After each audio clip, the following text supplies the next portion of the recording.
Ya, nanti setiap kegiatan perkuliahan rekamannya akan saya upload di YouTube ya. Jadi kalau misalnya kalian ingin mendengarkan ulang atau yang tidak hadir karena beberapa hal, bisa kalian lihat di situ atau mendownloadnya untuk keperluan lain. Eh,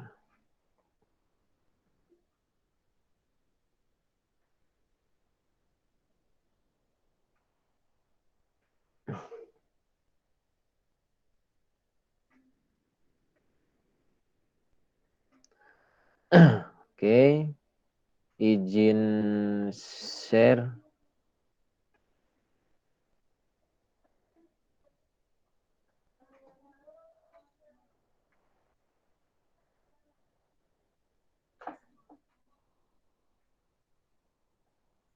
Terlihat nggak?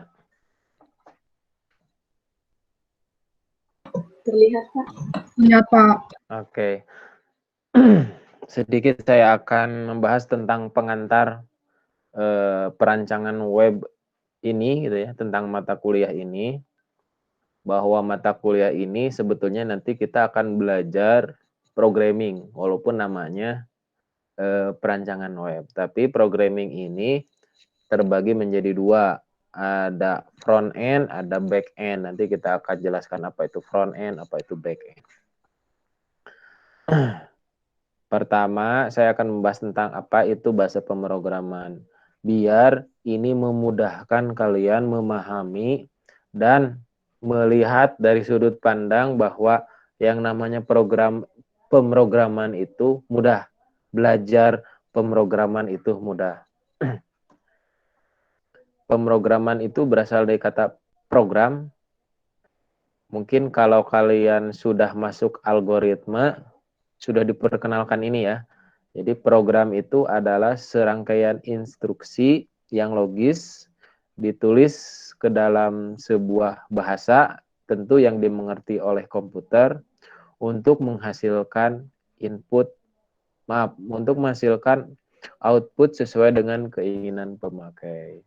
Jadi program itu bahasa, misalnya ada bahasa nanti HTML, kemudian Pascal atau apapun, kemudian ditulis di editor dan dimengerti, dikenali bahasa tersebut. Artinya aplikasinya sudah terinstal di komputer dan menghasilkan sesuatu nantinya itu.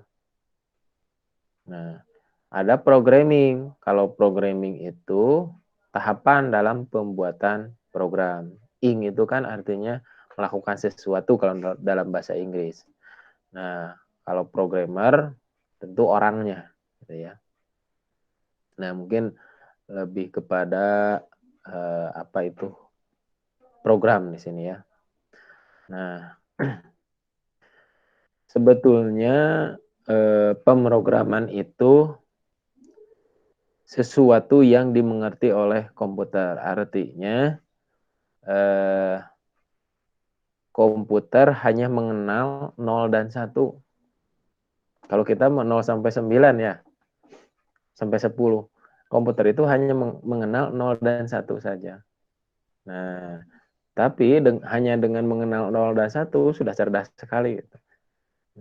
Nah, 0 dan 1 ini sebetulnya istilah lain dari bilangan biner. Mungkin di SMA yang jurusannya IPA mungkin sudah dikenalkan ya. Biner, oktal, heksa, dan seterusnya. Nah, secara sederhana seperti ini. Jadi,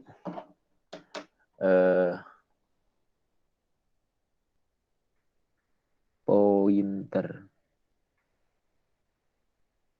Nah, source code artinya ini adalah bahasa pemrograman, kemudian oleh si komputer dikenali, artinya ada if, oh nanti ada sebuah aplikasi di sini yang menerjemahkan bahasa manusia ke dalam bahasa komputer, sehingga nanti hanya berbentuk 0 dan 1 istilah-istilah seperti ini. Ini bahasa tingkat tinggi namanya. Kalau ini bahasa tingkat rendah. Artinya bahasa tingkat tinggi itu sudah mudah dimengerti oleh manusia. If itu jika. Jika A lebih besar dari B, maka ini. Tapi kalau sudah diterjemahkan ke dalam bahasa biner, mungkin pusing nanti. Jadi if X itu dalam bahasa binernya seperti apa, itu mah istilah apa, diserahkan ke compiler ini. Compiler ini adalah sebuah program komputer, misalnya apa, misalnya Java atau Pascal, itu adalah compiler. Nanti kita akan implementasikan compiler di bahasa pemrograman web atau perancangan web ini apa. Ini tadi yang sudah saya jelaskan, awal bahasanya itu ada yang namanya bahasa tingkat tinggi, seperti COBOL dan seterusnya. Nah, konsepnya sederhana seperti ini ya. Ada bahasa Pascal diterjemahkan oleh compiler, ini aplikasi Pascal, kemudian akan muncul teks seperti ini. Mungkin di sininya dimengerti oleh manusia, tadi if, then, else, kemudian di compiler, dieksekusi gitu ya, dijalankan, kemudian muncul hello world misalnya, atau apa munculnya. Sama mirip seperti menanak nasi. Di sini adalah beras, di sini adalah rice cooker.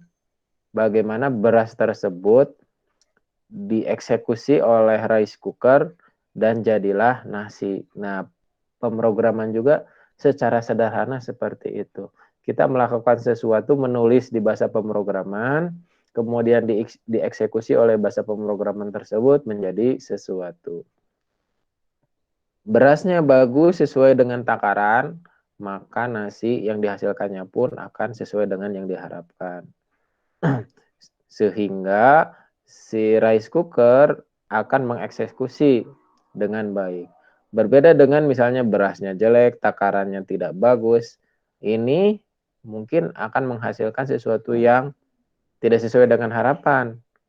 Bisa jadi bubur misalnya kalau nanak nasi, bisa juga kurang air.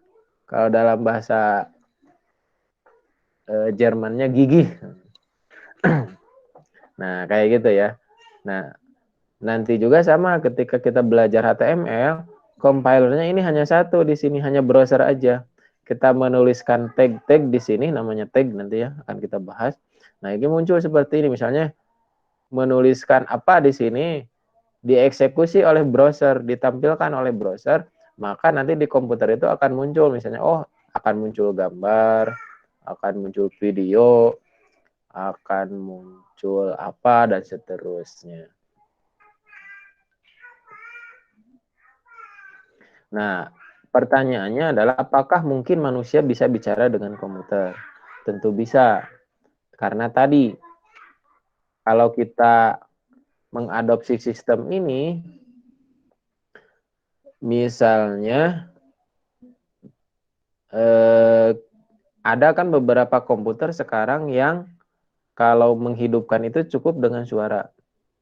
Hidupkan atau matikan, maka dia akan shutdown sendiri atau restart sendiri. Artinya dia punya sekumpulan database voice di sini yang akan mengcompile, yang akan mengeksekusi jika ada input kayak gitu.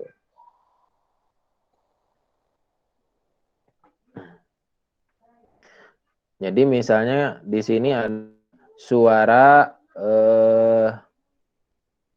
matikan komputer. Nah, si compiler akan mencari, akan di sini ada kamus. Kalau matikan komputer, ada suara matikan komputer, maka jalankan program shutdown, misalnya di sini di compiler itu. Maka si komputer akan otomatis mengeksekusi perintah tersebut sehingga komputer akan mematikan. Misalnya di sini juga ada inputan suara apa? Suara buka Microsoft Word. Nah, di compiler atau di program tersebut ini ada sebuah kamus data, ada sebuah kamus di mana kalau ada suara buka Microsoft Word, dia akan mengeksekusi membuka file Microsoft Word, maka otomatis di komputer akan membuka. Tapi kalau misalnya di sininya buka Adobe Photoshop, ternyata di sini tidak ada voice atau kamus data untuk suara tersebut, maka di sini akan menampilkan error.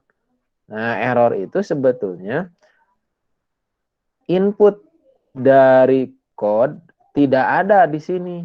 Di compilernya tidak ada, sehingga akan muncul pesan error di sini. Nah, seperti itu bahasa pemrogramannya. Jadi memang ketika kita menulis sebuah kode, sebuah script, sebuah bahasa pemrograman yang harus ada di compiler tersebut harus tersedia gitu sehingga dikenali sehingga tidak akan terjadi error. Sudah mulai belajar Pascal belum?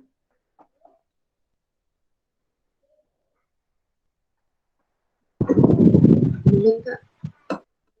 Oke. Jadi kalau sudah nanti akan lebih kebayang gitu ya menulis sebuah bahasa pemrograman. Jadi ini sangat bisa. Bahkan zaman sekarang itu beberapa media seperti TV, smart TV menggunakan media gerakan tangan untuk memindahkan channel dan seterusnya. Berarti di TV tersebut ada sebuah sensor yang mengenali gerakan tersebut. Jadi gerakan itu menjadi sebuah input ke dalam komputer untuk menerjemahkan. Oh, kalau gerakannya satu pindah channel. Kalau gerakannya 2 kali secara cepat, misalnya tambah volume. Nah, jadi dia akan mengenali. Tapi kalau gerakannya misalnya maju mundur nggak jelas, nah si TV akan bingung karena di database TV, di kamus data TV, di data TV tidak ada gerakan itu sehingga bingung. Akan muncul error misalnya atau pesan bahwa gerakan Anda tidak dikenali. Nah, kayak gitu bahasa pemrograman itu sama konsepnya. Jadi melakukan sesuatu ditulis, nanti akan diterjemahkan ke sistem. Ada tahapan programming ya, standar. Jadi ketika kita akan membuat sebuah aplikasi, sebaiknya kita harus mengenal permasalahannya terlebih dahulu. Apa ini masalah yang akan kita selesaikan? Misalnya, Bapak saya punya toko, tiap hari orderannya banyak, harus ditulis di buku besar, gitu. Sehingga memakan waktu yang sangat lama gitu ya. Nah, berarti kan ada permasalahan di situ. Maka seorang analis di sini ya, kalian sistem analis kan nanti ujungnya menganalisis permasalahan tersebut,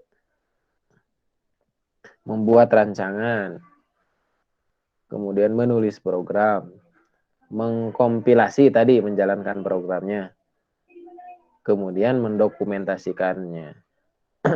Dan ini kegiatan ini ya tentu tidak hanya butuh orang IT saja, berbagai macam user ada di sini, termasuk mendokumentasikan dengan baik. Perancangan web, berarti sekarang tentang web. Apa itu web?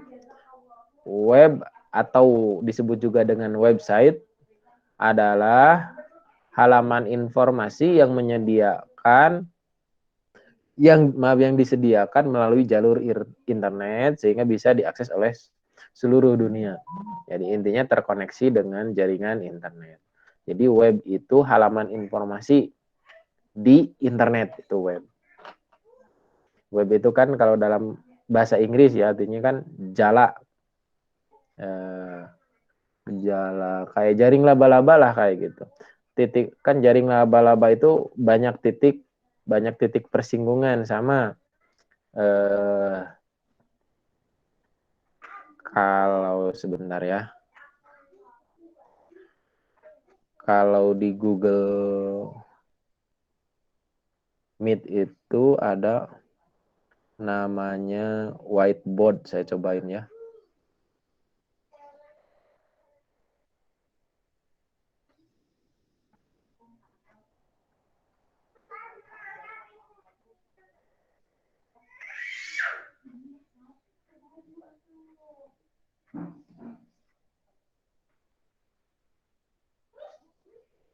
Terlihat nggak whiteboardnya?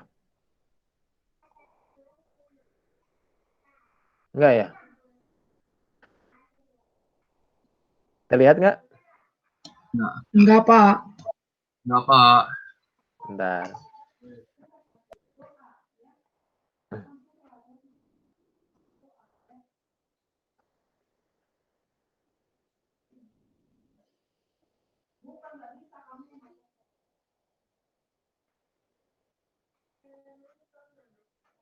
Ini terlihat?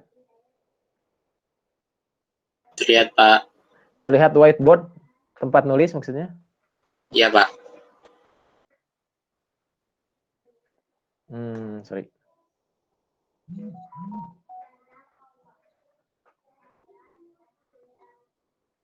Ada tulisan apa? Tes, Pak, tes. Oke, sip, ketika lihat ya. Jadi, tadi itu saya menjelaskan tentang web ya. Pengertian web. Jadi, web itu semacam informasi yang tersedia di jalur internet. Jadi, kan kayak gini ya, maaf. Kalau apa? Kalau laba-laba itu kan gini ya. Nah, jadi yang disebut dengan web itu jaring. Jadi misalnya saya mengklik google.com di sini. Nah, di google.com akan muncul beberapa informasi lagi, misalnya mencari sesuatu. Akan muncul, saya mencari Politeknik Pos, muncul websitenya. Klik, jadi dia akan membuat sebuah link ke sini. Kemudian di Poltek Pos misalnya ada web lain ke aplikasi lain yang namanya misalnya Facebook. Facebook ke sini. Ada link lagi ke sini, wah banyak gitu ya. Nah, itulah disebut dengan web. Jadi jaringan informasi di dunia yang tidak tanpa batas. Jadi ngeling dari satu area ke area lain tanpa dibatasi. Ya, wah kemana gitu ya. Kan kadang-kadang kita mah buka Google, oh ada informasi bagus nih, ketik, klik, ke sini lagi, dan seterusnya. Kadang lupa balik gitu ya. Kita nyari tugas, malah jadi baca kemana, jadi nonton apa kan. Nah, itu disebut dengan web gitu ya.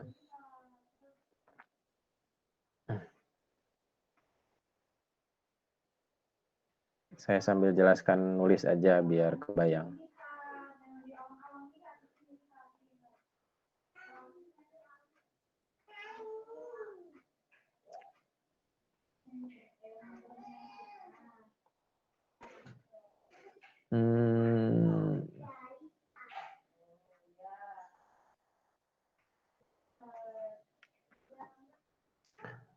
Nah, website itu sebetulnya komponennya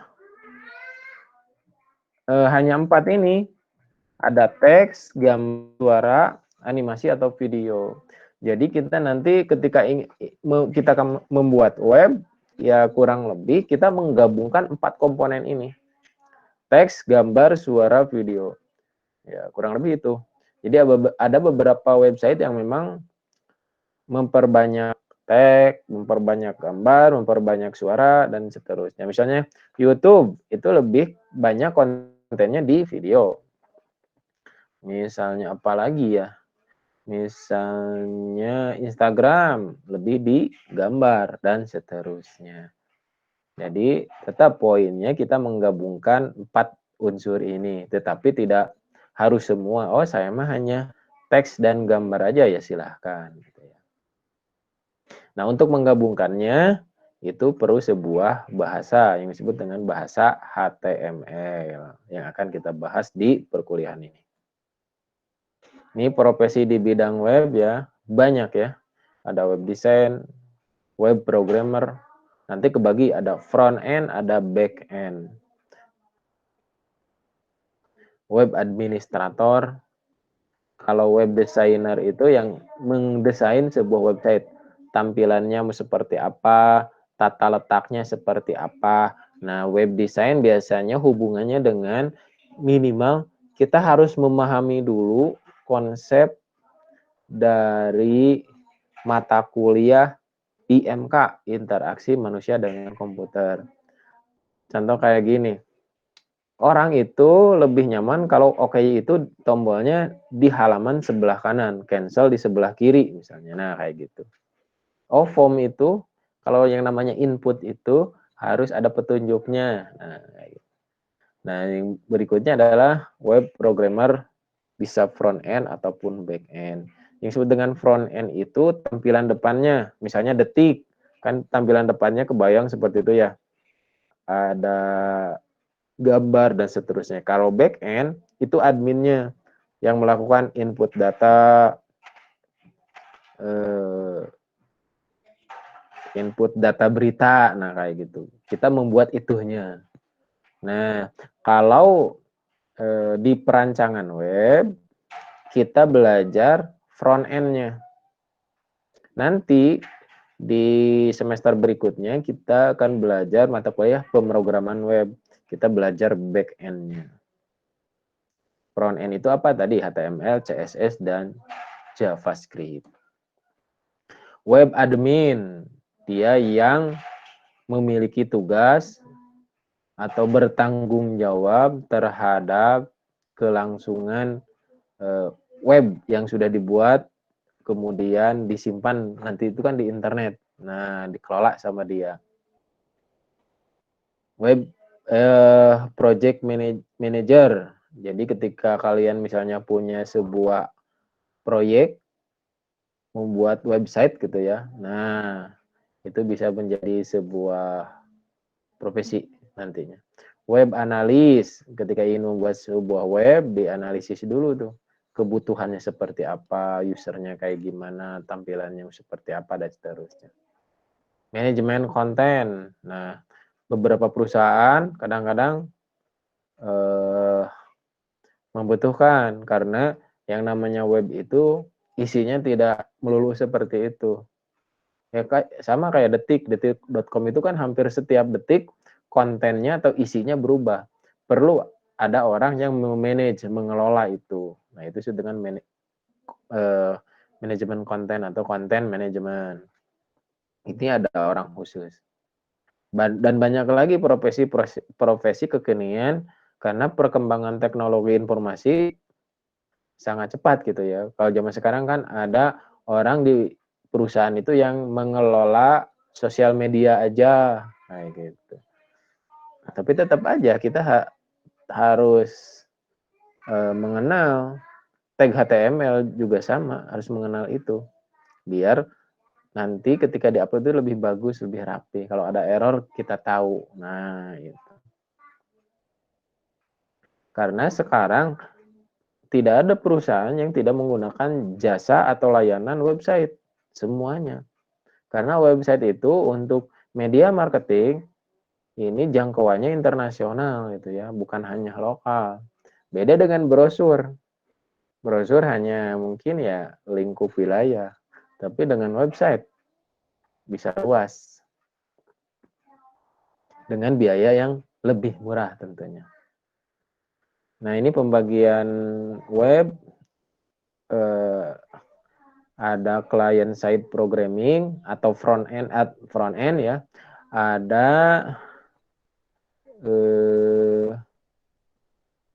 server side programming.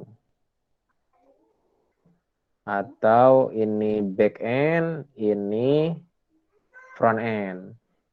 Kita akan membahas di mata kuliah ini bagian ini. Kita akan belajar tentang HTML, CSS, JavaScript. Nah, tadi bahwa ketika kita belajar bahasa pemrograman, dibutuhkan sebuah penerjemah atau compiler. Nah, compilernya adalah browser ini. Tidak lebih dari itu. Browser kayak Mozilla kayak gitu ya. Nah, tapi kalau server side ini butuh sebuah web server nantinya yang harus diinstal di komputer.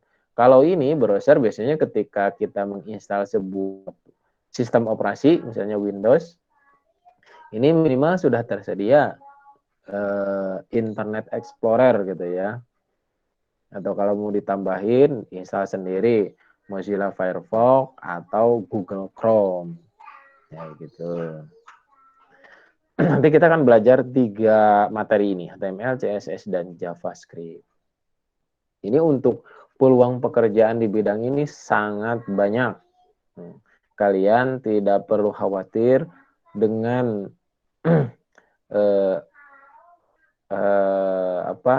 perkembangan teknologi informasi, peluang bekerja di bidang programming ini sangat besar. Karena apa? Kita bisa bekerja dimanapun, kapanpun, tanpa harus harus datang ke kantornya. Banyak orang-orang yang bekerja sebagai programming front end hanya duduk di rumah saja. Dan itu banyak sekali diantaranya adalah mahasiswa. Banyak website penyedia jasa mereka mencari orang untuk mengerjakan sebuah website di sebuah layanan misalnya kayak freelancer.com. Dia mempertemukan antara orang yang nyari untuk membuatkan website sama orang yang nyari kerjaan. Jadi yang nyari project dan yang memberikan project nyari bertemu di situ. Nah, kalian bisa mencari di situ. Biasanya hitungannya dolar dia. Ada yang hitungannya per project gitu ya. Oh, per project $50, ada yang per jam. Jadi saya dibayarnya itu per jam mengerjakan sesuatu itu. Nah, gitu. Ini tergantung expertise ya, tergantung keahlian, tergantung jam terbang juga. Kalau di awal-awal biasanya menggunakan sistem project. Saya punya project membuat aplikasi web ini, berapa kira-kira tawarannya?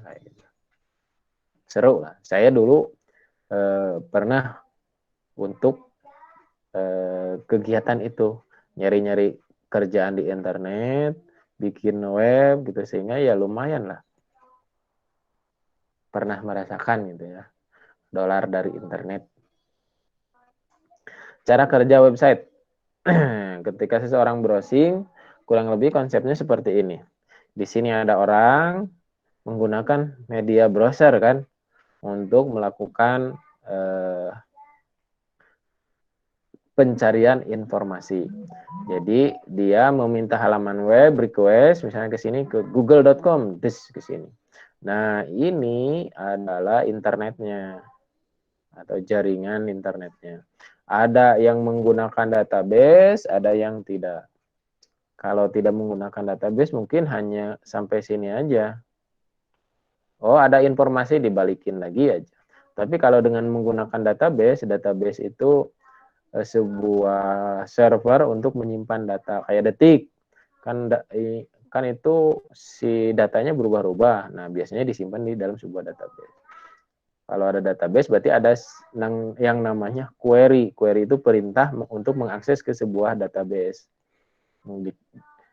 Untuk mengakses database juga ada sebuah drivernya, penghubungnya, untuk memastikan seseorang itu berhak mengakses database.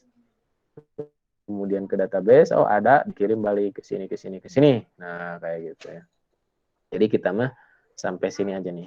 Browser dengan aplikasi komputer aja. Nah, gitu ya. Nah, di sini ada yang namanya roadmap web programmer. Roadmap itu semacam jalan ya. Road itu jalan, map itu peta. Berarti peta jalan. Kalau kalian punya atau ingin menjadi seorang programmer gitu. Nah, roadmap ini sangat penting untuk memetakan nanti keahlian apa aja sih yang harus saya punyai. Aplikasi-aplikasi apa aja sih yang harus saya geluti gitu sehingga tercapai cita-citanya. Roadmap itu sama dengan misi kita. Misalnya saya ingin menjadi seorang YouTuber. Nah, roadmap-nya itu seperti apa? Oh, berarti saya harus meng-create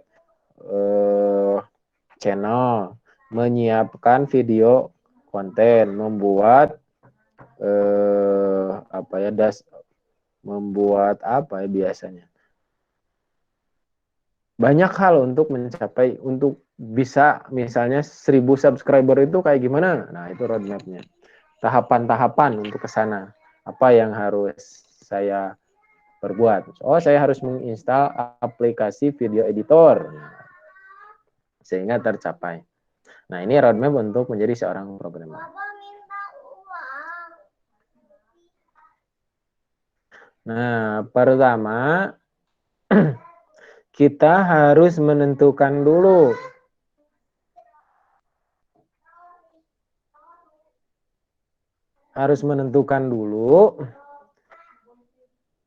front end atau back end pilihan kita. Nah, kebetulan kalau mata kuliah ini berarti hubungannya dengan pilihan ini ya, front end. Adapun nanti kita akan belajar tentang back end di mata kuliah semester berikutnya, yaitu pemrograman web. Dari back end, kita bisa langsung melangkah ke DevOps. Ini teh aplikasi untuk mendevelop mobile, Android misalnya, React dan seterusnya. Kayak gitu ya. Jadi, nah di sini apa sih yang harus, bukan harus sebetulnya. Nanti ini berdasarkan pengalaman saya nanti akan terkuasai sendiri tools ini teh. Git itu semacam aplikasi untuk versioning aplikasi kita. Misalnya kita membuat sebuah aplikasi A disimpan di internet, mengubahnya ada versi 1, mengubahnya lagi versi 2, mengubahnya lagi versi 3, tanpa harus merename aplikasinya. Kan kalau kita di Microsoft Word misalnya, versi 1, versi 2, versi 3, dengan Git itu tidak perlu. Basic terminal, kayak Command DOS, CMD gitu ya, DOS. Algoritma, nah algoritma kan lebih kepada alur berpikir kita. GitHub, lisensi dan seterusnya. Kita fokus ke yang warna merah aja ini nih. Ini tambahan suplemen aja yang nanti di perjalanan pun akan terlewati gitu ya ketika kita belajar. Kayak contoh belajar HTML, editor aplikasi nanti akan keikuti juga. Nah, mirip seperti itu gitu ya belajar. Belajar makan, ya memegang sendok itu otomatis akan dapat gitu. Oke, jadi pertama kita sudah memilih berarti sekarang ya, yaitu front end.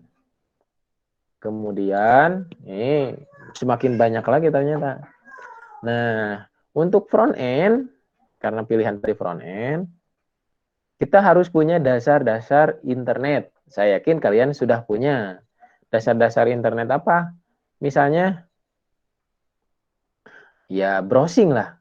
Bagaimana kalian mengetik di browser gitu ya, mengganti URL, mengklik, dan seterusnya. Itu dasar-dasar yang harus punya tentang internet. Kemudian tentu yang berikutnya kalian harus mengenal, mempelajari 3 hal ini. HTML, CSS, dan JavaScript. Ini roadmap standar internasional ya. Jadi semua programmer merujuk ke roadmap .sh ini. Nah, ini nih sumbernya. Jadi seluruh dunia ini mengacu ke sini kalau ingin menjadi seorang tadi front end developer misalnya kayak gitu. Jadi kalau kalian belajar baik di sini, sebetulnya kalau kalian nanti suatu hari keluar misalnya ke Silicon Valley yang ada di Amerika atau kemana, sudah aman karena sudah terstandar. Kalian itu belajar sesuai dengan arah atau panduan programming internasional gitu. Buku ini buku sakunya lah kalau istilahnya gitu ya. Nah tadi ya, setelah menguasai internet, belajar HTML, CSS, dan JavaScript.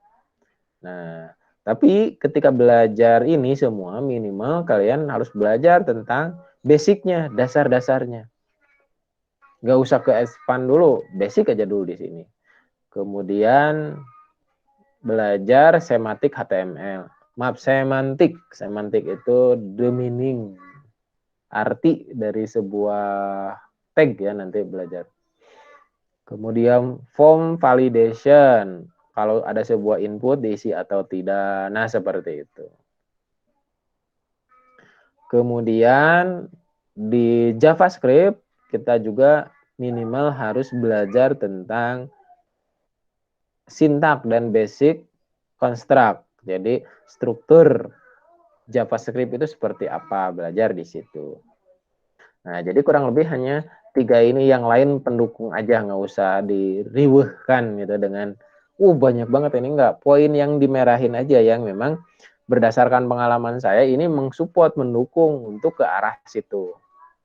Toh ini nanti akan keikuti sendiri gitu ya. Misalnya ini, kok ada web security knowledge, pengetahuan tentang keamanan sebuah website. Nanti ketika kita misalnya belajar HTML dan seterusnya, kita akan ketemu dengan orang-orang. Kita akan tertarik dengan seminar-seminar. Nah, ketemu dengan orang-orang, ikutan seminar itu akan menjadi dasar pengetahuan tentang hal-hal lain, misalnya tentang web security knowledge, atau kita sering browsing dan seterusnya. Jadi ini sebetulnya suplemen aja, tambahan. Oh, betul ya, keamanan itu penting misalnya. Berarti kan dipelajari. Nah, yang berikutnya kita akan belajar CSS dan JavaScript disatuin. Bagaimana mengimplementasikan CSS dan JavaScript. Kalau tadi masing-masing, HTML masing-masing, CSS masing-masing, JS atau JavaScript masing-masing. Nah, sekarang disatuin. Kemudian kita akan belajar framework. Framework itu, frame itu kerangka, work itu kerja. Berarti kerangka kerja. Ketika kita ingin membuat sebuah aplikasi, kita tidak perlu membuat dari nol. Nah, itu disebut dengan framework. Nah, maksudnya seperti apa ya? Sama kalau sesuai dengan saya jelaskan sebelumnya. Saya ingin membuat ayam goreng crispy. Kita nggak perlu membuat bumbu-bumbu dari nol, misalnya sediakan terigu, bawang, apa, kemudian jadilah misalnya bumbu racik. Kan butuh lama lagi itu waktu untuk membuat bumbu racik, karena kita harus mengumpulkan bahan-bahan sebelumnya. Tapi kita bisa tinggal beli bumbu racik yang ada di warung. Nah, itu konsep framework. Jadi secara dasar sudah ada, kita tinggal pakai aja. Itu dengan framework. Tapi sebelum belajar framework harus belajar dasar-dasarnya dulu. Nah, itu. Nah, kita juga akan belajar. Kalau misalnya membuat website tanpa framework itu bisa sebulan misalnya. Kalau dengan framework seminggu bisa beres. Nah, seperti itulah keutamaan dari framework, memudahkan sekaligus mengstandarkan, karena framework itu sudah distandarisasi gitu ya. Ini termasuk nanti ada framework untuk JavaScript ini, ada framework untuk CSS. Kalau untuk JavaScript kita gunakan yang paling mudah aja, jQuery namanya. Kalau framework untuk CSS yang paling umum digunakan itu adalah Bootstrap. Banyak digunakan Bootstrap di dunia ya. Jadi aman, termasuk jQuery juga. Facebook itu menggunakan jQuery kalau nggak salah. untuk JavaScript-nya. Nah, itu ya kurang lebih untuk roadmap seorang front-end web developer. Nah, poin-poin yang saya merahi aja yang memang menjadi poin penting. Nanti slide ini saya akan kasihin ke kalian, jadi nggak usah dicatat ya. Termasuk nanti kita akan belajar ini lebih kepada knowledge pengetahuan aja tentang progressive web apps. Jadi ketika kita membuat sebuah aplikasi web, bagaimana aplikasi web tersebut juga bisa diakses di mobile phone gitu ya. Jadi progresif. Oke, sip. Nah, itu slide pertama. Nah, jadi perkenalan itu pengantar biar kalian kebayang ini profesi saya ke depan ketika saya sudah belajar ini akan jadi apa. Kemudian saya harus mempersiapkan apa saja gitu. Silakan jika ada pertanyaan sebelum saya ke slide selanjutnya. Kalau slide selanjutnya ini sudah implementasi, sudah mulai ke mata kuliah kita. Silakan. Pak, saya mau nanya, Pak. Siapa? Taufan, silakan. Iya, Pak.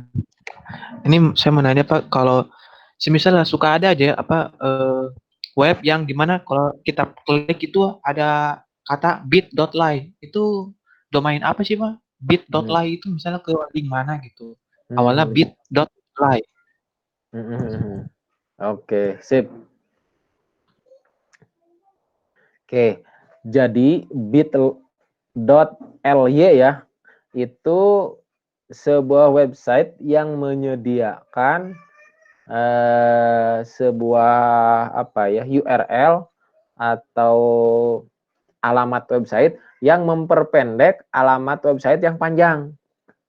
Misalnya saya punya websitenya itu panjang, misalnya dari Google Form atau apa panjang, misalnya http www.poltekpos.ac.id/detail/apa// panjang kan. Nah, bagaimana orang untuk mempermudah atau memudahkan untuk mengingat? Nah, ada sebuah website yang menyediakan jasa memperpendek alamatnya, tetapi nanti akan merujuk ke sana juga kalau diklik. Nah, itu bit.ly itu. Kurang lebih seperti itu. Gimana? Kebayang? Siapa tadi yang nanya? Saya lupa. Taufan ya? Iya. Kebayang Taufan? Iya, Pak, kebayang. Saya tulis ya, Taufan. NPM-nya berapa Taufan? Tiga nomor terakhir aja. 13. 13. Oke, ada lagi?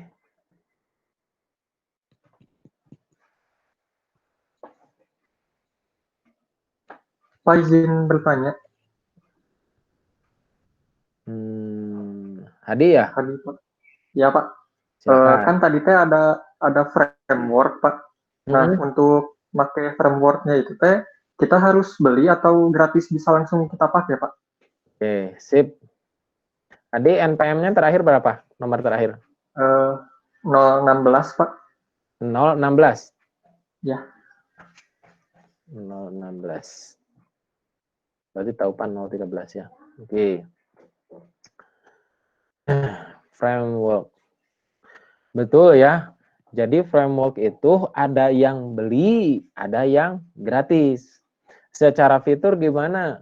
Biasanya yang beli lebih lengkap. Tapi kita untuk pembelajaran banyak penyedia framework yang gratis. Contoh kalau Bootstrap itu gratis. jQuery juga gratis. Kayak gitu. Gratis ya, gratis. Dan kita bisa dipakai untuk beberapa proyek yang memang proyek itu untuk dikomersilkan diperbolehkan. Kayak gitu. Sip ya. Ada lagi? Silakan.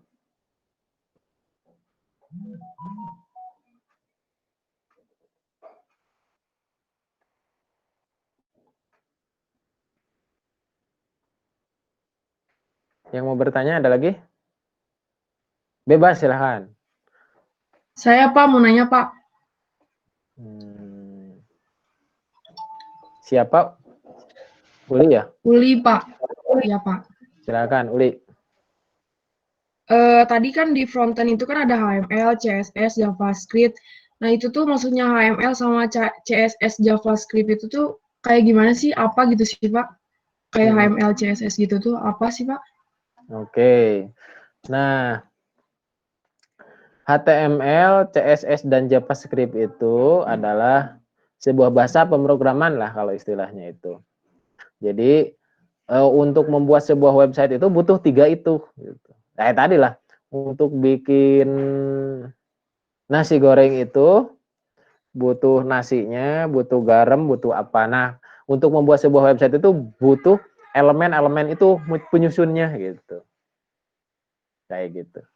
Nah, Berarti nanti hampir sama kayak pelajaran pemrograman kayak algoritma gitu ya Pak ya? iya, betul. Betul. Oh iya Pak. Cuman kalau algoritma misalnya menggunakan bahasa Pascal gitu ya. Nah, kalau kita menggunakan bahasa HTML. Nah, hari ini kan kita bahas HTML aja hari ini. Tadi kan bahasa-bahasa itu kan bahasa pemrograman itu ada 3 macam ya Pak ya? Ya. Itu tuh maksudnya ada bahasa 3 macam tuh itu teh tingkat kesulitannya dari pertama sampai ketiga tuh ada tingkat kesulitannya atau maksudnya ada bahasa 3 itu tuh maksudnya gimana sih Pak? Ada tingkat kesulitannya gitu makanya ada bahasa 3 berarti itu tingkat paling sulitnya atau gimana Pak? Oke. Jadi tadi bahwa roadmap jalur atau jalan menuju seorang ingin menjadi web programmer dalam hal ini front end developer itu minimal kita harus menguasai 3 tadi ya, HTML, CSS, dan JavaScript gitu ya. Sama ya, kalau misalnya di film Avatar gitu kan, kalau ingin menjadi seorang avatar harus menguasai apa? Menguasai ilmu apa? Angin, tanah, air, dan api ya. Nah, kurang lebih sama seperti itu. Jadi bukan level kesulitan, tapi memang harus dikuasai 3-3-nya gitu. Nah, tahapannya itu dimulai dengan belajar HTML dulu, CSS dulu, JavaScript kemudian. Kayak gitu. Jadi dimulainya itu dengan HTML karena kalau kita belajar CSS dulu, ini nggak bisa karena CSS nanti akan ditempelkan di HTML. Jadi tahapan itu, bukan tingkat kesulitan. Mungkin CSS menurut kalian lebih mudah daripada HTML atau JavaScript lebih mudah daripada CSS kayak gitu. Bukan level 1, level 2, level 3 enggak ya. Kayak gitu. Oke ya. Sip. Pak, ya makasih Pak. Yuk. Siapa namanya tadi teh? Uli teh, NPM-nya berapa Uli? 26 Pak belakangnya. 26 Uli. Oke, ada lagi? Saya Pak. Adi? Iya. Adi, berapa NPM-nya Adi? 0 berapa? 03. 003 berarti ya? Iya. Oke, silakan. Kan di web itu ada yang kayak ngisi form gitu loh Pak. Ya. Kayak ya ngisi itu tuh nanti kalau orangnya ngisi itu kekirimnya kemana itu Pak? Ke kita. Nanti kita kita aja sendiri sebagai apa developernya itu ngaksesnya kayak mana? Mau ngelihat yang udah diisi dia gitu Pak. Udah Pak. Oke, sip. Oke. Kita ngisi form misalnya ya, atau melakukan registrasi kan, isikan nama lengkap, alamat, nomor telepon dan seterusnya. Nah, setelah diklik simpan atau submit atau register, data kita kemana ya gitu ya. Nah, itu tergantung dari si developer.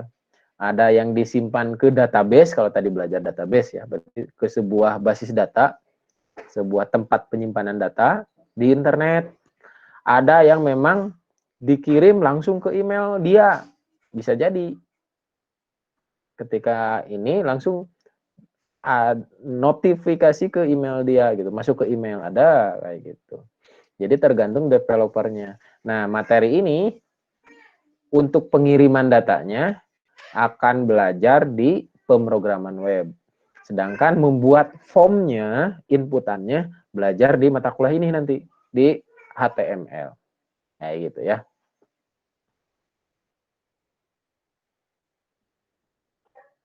Oke, ada lagi? Saya, Pak. Siapa? Aska. Aska ya? Iya, Silakan. kalau misalkan kita membuat web itu harus wajib punya web hostingnya nggak, Pak? Terus fungsinya tuh apa? Oke. Sip. Pertanyaannya bagus ya. Jadi, sebentar saya tulis dulu, bisa lupa.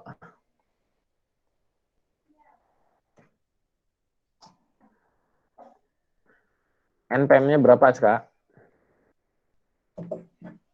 001. Nomor pertama nih. Oke, jadi ketika kita membuat website nanti gitu ya. Nah, secara default itu tersimpan komputer masing-masing gitu ya. Ekstensinya adalah .html. Ada ekstensi masing-masing kan, kalau Microsoft Word .doc, PowerPoint .ppt gitu ya, dan seterusnya. Gambar .jpeg gitu ya. Nah, kalau HTML ekstensinya .html. Nah, nanti apakah ketika kita belajar ini butuh web hosting atau tidak? Kemudian apa itu web hosting? Nah, ketika kita belajar tidak perlu web hosting, tetapi ketika kita ingin mempublikasi gitu ya, website kita, berarti butuh yang namanya web hosting. Maksudnya gini, ketika kita belajar kan orang lain nggak perlu melihat hasil pekerjaan kita, orang lain itu entah berantah gitu ya, melalui internet. Nah gitu. Tetapi suatu hari saya sudah jadi nih webnya, udah bagus sih. Saya pengen orang lain juga ingin melihat hasil karya saya. Nggak bisa disimpan di komputer lokal, di laptop kalian sendiri. Maka dibutuhkanlah sebuah web hosting.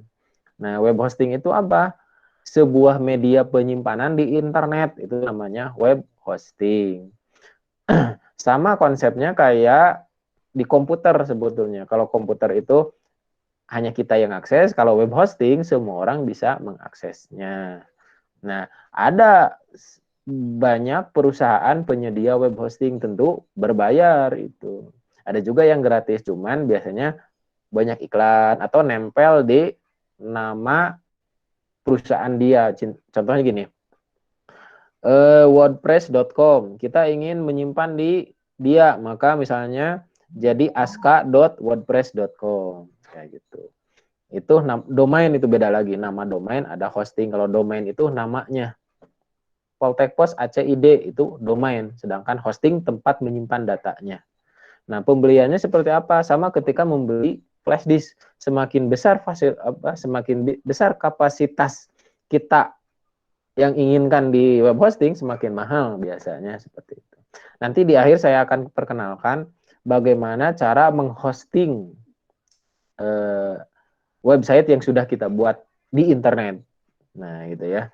Jadi mata kuliah ini juga bukan hanya belajar membuat, tapi bagaimana kita belajar mengupload ke internet sehingga orang lain, misalnya saya punya teman di Zimbabwe ingin melihat hasil karya saya, bisa kalau sudah di hosting, kalau sudah disimpan di internet. Tapi kalau belajar tidak perlu. Ya kalau mau ya silahkan aja. Berapa rata-rata biayanya? Ada yang hosting itu 1 mega, ada yang 1.000 per bulan 1 mega. 1 mega kan kecil ya. Ya rata-rata kalau misalnya kalian mau beli domain dan hosting aja. Misalnya domainnya itu .com. Bikin aja memang ini untuk kelas misalnya. Rata-rata itu kurang lebih 300 ribuan lah per tahun. Jadi harga domain itu rata-rata 100 ribu. berarti hostingnya 200.000. Kalau dibagi jumlah kelas, dibagi 20, berarti ya kurang lebih 15 ribuan ya. Ya 15 ribuan lah per orang untuk 1 tahun. Worth it lah kalau menurut saya, sehingga kalian punya domain sendiri, misalnya si2020.com. Nah, kayak gitu. Oke ya. Makasih, Pak. Oke. Ada lagi? Ya, Pak. Ya, Pak. Nah, Jaki, silakan. Ya, Pak. Nama Saya mau NPM-nya bertanya, berapa, Pak. Jaki? Oh, web NPM-nya 2203 017. 17 ya. Oke. Yuk, Saya mau bertanya, silakan. web kan nggak cuma satu kan, Pak. Selain website, ada web server, web pack, dan search engine juga kan. Nah, di antara 4 ini, apa perbedaannya? Terima kasih. Sebentar, tadi teh ada web apa pertama teh?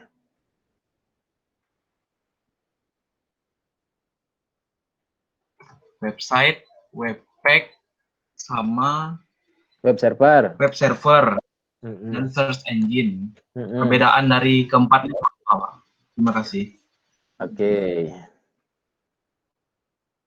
Saya jelaskan secara umum aja ya, bahwa tadi yang namanya website itu sebuah informasi yang ada di internet. Itu website. Kemudian tadi ada web server. Web server itu sebetulnya hosting, jadi tempat menyimpan. Cuman dia bisa menjadi sebuah compiler dari script yang kita bikin, itu web server.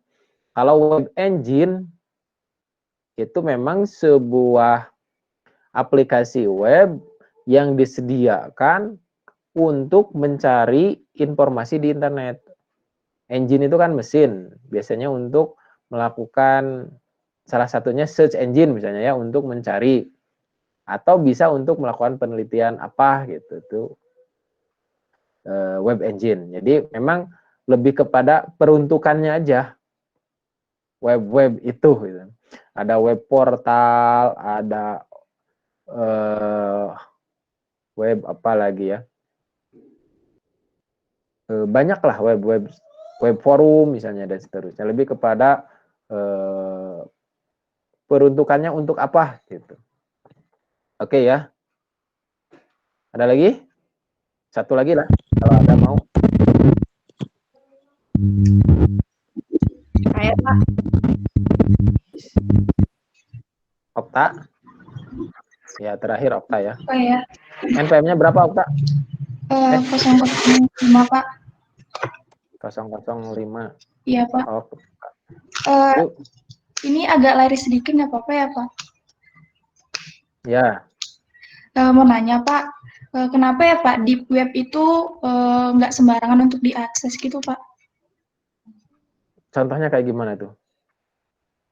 Nggak tahu gitu Pak, kan kalau misalnya cari di internet gitu Pak, kalau deep web itu susah untuk diakses gitu katanya Pak. Oh, oke. Sip. Itu kenapa ya Pak? Biasanya banyak faktor. Pertama, yang sering terjadi adalah karena banyaknya orang atau user mengakses website tersebut, tetapi bandwidth yang dia punya sedikit. Logikanya gini, website itu sebetulnya sebuah jalur. Nah, sama kayak gini, saya punya sebuah jalan, misalnya Jalan Sarijadi lah ya, Jalan Sarijadi. Ukurannya itu lebarnya kurang lebih 10 meter lebarnya itu. Banyak orang yang melalui Jalan Sarijadi tersebut. Banyak mobil, motor, sehingga apa yang terjadi? Macet. Nah, sama seperti itu, ketika sebuah website tidak bisa diakses, kemungkinan salah satunya adalah banyaknya user yang mengakses sehingga berburu-buru ke sana. Ada yang kebagian, ada yang enggak. Karena salah satunya adalah bandwidth-nya yang disediakan oleh website tersebut kecil, kayak gitu. Tapi kalau untuk ukuran website-website besar biasanya bandwidth-nya unlimited kayak Facebook, Google nggak mungkin. Tapi kalau perusahaan-perusahaannya kecil misalnya bisa jadi seperti itu.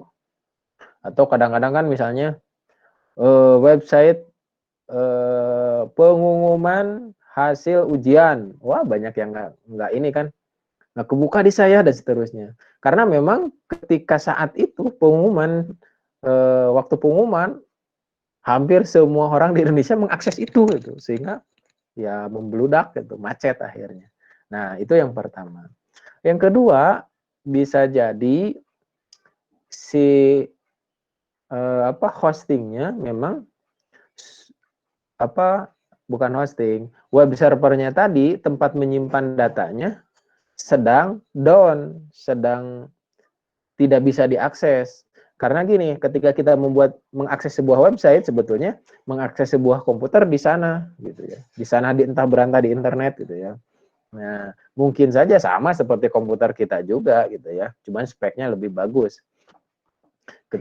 Mungkin saja pada saat tertentu, pada saat kita mengakses itu, lagi down, bisa lagi nggak nyala, bisa lagi rusak, atau bisa lagi dimatiin servisnya atau layanannya. Itu kemungkinan yang kedua, seperti itu. Jadi banyak kemungkinan sebetulnya. Atau kemungkinan yang ketiga bisa dihack misalnya, kayak gitu. Gitu ya. Sip. Terima kasih, Pak. Oke. Nah, selanjutnya saya akan slide yang ketiga ini, yang kedua ya, sekaligus pembelajaran sebelumnya.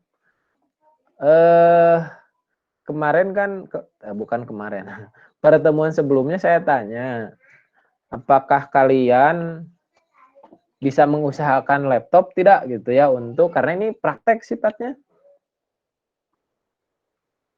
Ada yang belum punya nggak?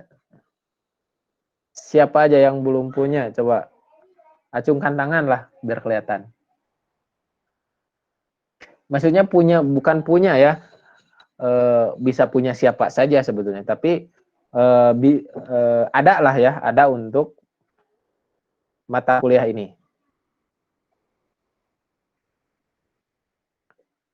Aman ya?